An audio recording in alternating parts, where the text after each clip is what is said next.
key targets for the Democrats. We've seen Senator Ernst back in Iowa. So I think that you're likely to see that continued division, and whoever wins the presidential race is going to have a Congress that is still split. So that will be a continuing problem.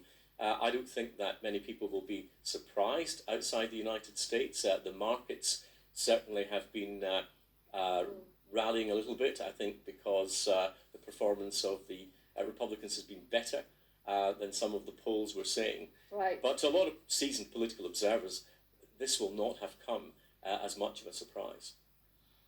Liam Fox, thank you for joining us in this BBC US election special. Cassie, the thing that I don't quite understand is that the president says he's won an election in which the votes are still being counted. When these votes are counted, he could well have won the election. He says he's going to the Supreme Court. On what possible basis could he go to the Supreme Court?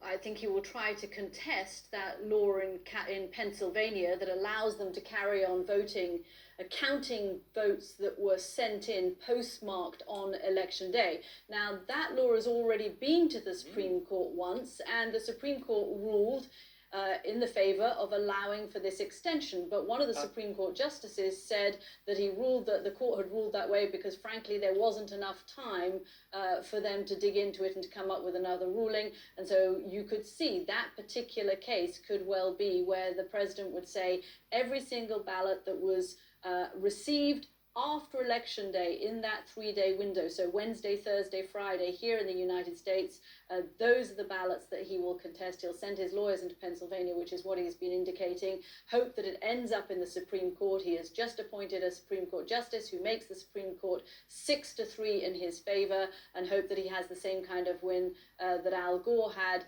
down in Florida, that George Bush had down in Florida back in 2000. So you can see the pathway that he is trying to map out, and you can see the state where he's hoping that it will start in, which is in Pennsylvania. For Democrats, that is the nightmare scenario that they were trying to avoid. They are better prepared, they say, to fight it than they were back in 2000 when they didn't put up that much of a fight. And we'll see whether that is actually where it ends up, whether Pennsylvania becomes the linchpin and whether this is an election that is decided in the Supreme Court as it was back in 2000. Gary O'Donoghue, still waiting outside the White House. Gary, I guess the tone of President Trump is not what surprised